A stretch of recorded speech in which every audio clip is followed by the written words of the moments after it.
The third and final approach is value-added approach. In our tiny economy, apple juice is sold for or has a market value of $10. How much of the $10 market value is attributable to Vijay? Stated differently, how much of the $10 market value is value added by Vijay? $2, that is $10 minus $8. Correct. Value added is the dollar value contributed to a final good at each stage of production.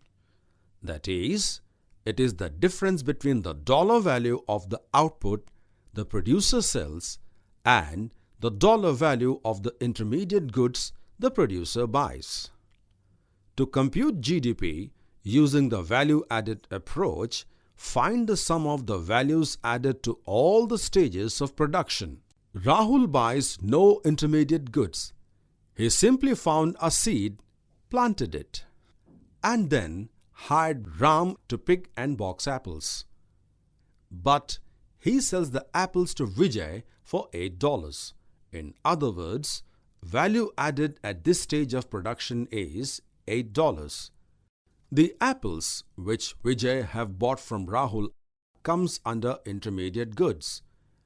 Then Vijay turns apples into apple juice that he sells to Monica for $10.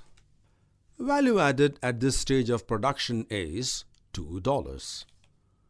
The sum of the values added at all two stages of production is $10, so GDP is equal to $10.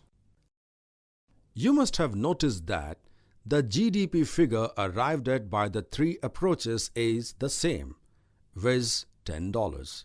Interesting, isn't it?